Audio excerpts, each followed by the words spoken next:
Have you ever wondered what it truly means to wait upon the Lord?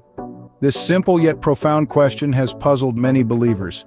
It's a concept deeply embedded within the verse Isaiah 40:31. But what does it really mean? How does it apply to our daily lives? Is it merely about patience, or is there more to it? These are the questions we're about to explore. Today, we delve into the depths of this powerful verse and its profound implications for our lives. Isaiah 40:31 reads, "But they that wait upon the Lord shall renew their strength. They shall mount up with wings as eagles. They shall run and not be weary, and they shall walk and not faint." This verse, nestled in the heart of the Bible, offers a powerful message of hope and resilience. It outlines 5 key components that form the blueprint for a life of faith. Firstly, we're encouraged to wait upon the Lord, a call to patience and trust. Secondly, we're promised a renewal of strength, a divine recharging of our spiritual batteries. Thirdly, we're told we'll mount up with wings like eagles, an image of transcendent freedom. Fourthly, we're assured we'll run and not grow weary, a testament to enduring perseverance.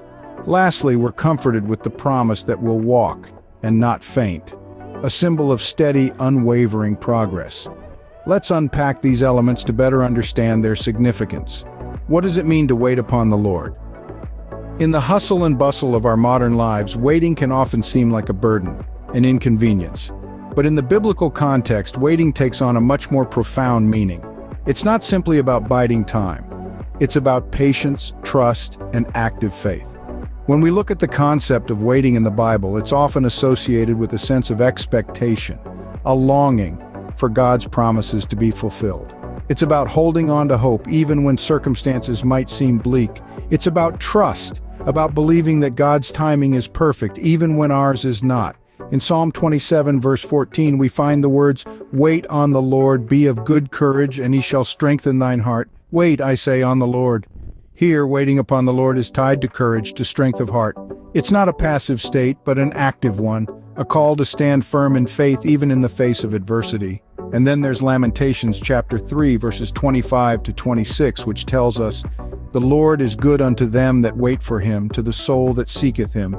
It is good that a man should both hope and quietly wait for the salvation of the Lord." Here, waiting is coupled with seeking, with hope. It's about actively pursuing a relationship with God, about looking forward to his salvation with a quiet, confident expectation.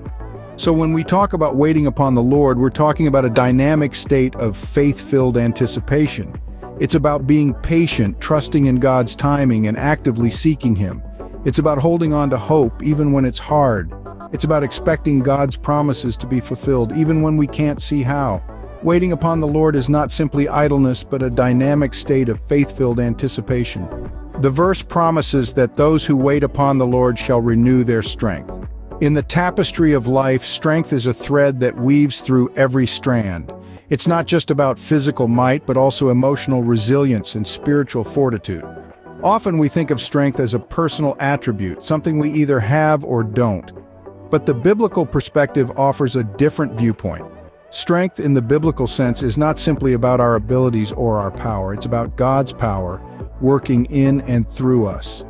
It's about leaning on the Almighty, tapping into his infinite well of strength that never runs dry. It's about acknowledging our weaknesses and understanding that it is in our frailty that his power is made perfect. Consider the concept of physical strength. It's not about flexing muscles or lifting heavy weights. It's about the ability to endure, to withstand trials and tribulations, to persevere in the face of adversity. It's about standing firm when the winds of life blow hard against us. Then there's emotional strength. This is the ability to cope with life's ups and downs, to remain calm in the storm, to keep our peace even when everything around us is in turmoil. It's about maintaining our joy and our hope even when circumstances seem to conspire against us. And let's not forget spiritual strength. This is the core of our being, the foundation upon which everything else is built.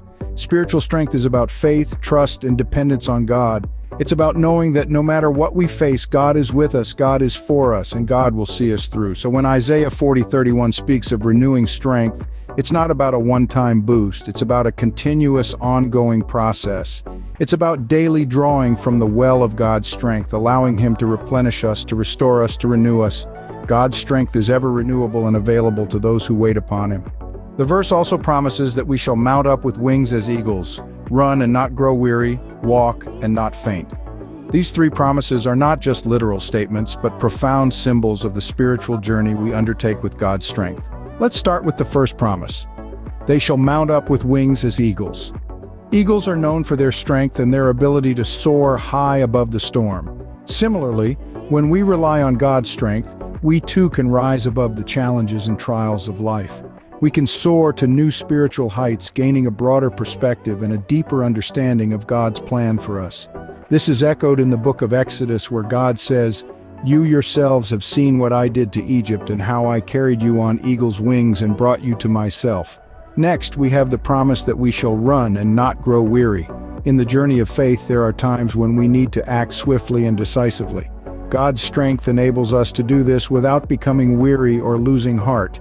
It's a reminder of the Apostle Paul's words in his letter to the Corinthians, where he likens the Christian life to a race, urging us to run in such a way as to get the prize. Finally, the verse promises that we shall walk and not faint. Walking symbolizes the steady, day-to-day perseverance in our faith journey. It's not always about the high moments of soaring or the swift action of running. Often it's about the consistent, faithful walk with God. As we walk with God, relying on his strength, we will not faint or falter. These promises underscore the transformative, empowering nature of God's strength. In soaring, running, and walking, we are reminded that with God we are not just surviving but thriving. We are more than conquerors through him who loves us. We are empowered to live a victorious life regardless of the circumstances. We are called to soar like eagles, run without growing weary, and walk without fainting. And in all these we find the strength, peace, and joy that come from waiting upon the Lord. Isaiah 40:31 is a verse rich with promise and hope. It's a beacon of light in our journey of faith, a gentle reminder of God's unwavering love and support for us. Today we've journeyed through this verse, unraveling its profound meaning and the promises it holds. We began by exploring the concept of waiting upon the Lord. It's not a passive act, but one of active faith, trust, and patience. It's a time of preparation, of strengthening our spiritual muscles, of leaning into our relationship with God. It's a time of anticipation, knowing that God is working behind the scenes, that his plans are taking shape, even if we can't see them. Then we moved on to renewing strength. The promise here is not one of avoiding fatigue or challenges, but of renewal amidst them. It's about God's assurance that he will replenish our reserves when we are worn out, that he will breathe new life into our weary souls. It's a promise of restoration, of rekindling our spirit when it's flickering low. From there, we delved into the promises of soaring, running, and walking. These are not merely physical activities, but metaphors for the spiritual journey we undertake with God. Soaring like eagles, we rise above challenges with renewed perspective and strength. Running, we move forward without growing weary, persevering in our faith journey. And walking, we continue steadfastly without fainting, even in the ordinary and mundane. The beauty of Isaiah 40:31 lies in its layered promises. It's not about a life devoid of challenges, but rather a life where God is our constant source of renewal and strength. It's about a God who promises to be with us, sustaining us, whether we are soaring high, running ahead, or simply walking along. As we conclude, let's remember that these promises are not just words, but a divine assurance. They are a testament to God's unchanging love and faithfulness, a beacon of hope that shines brightly, guiding us in our journey of faith. If you want more of this content, please like, share, and subscribe to my channel. May God be with you. God bless.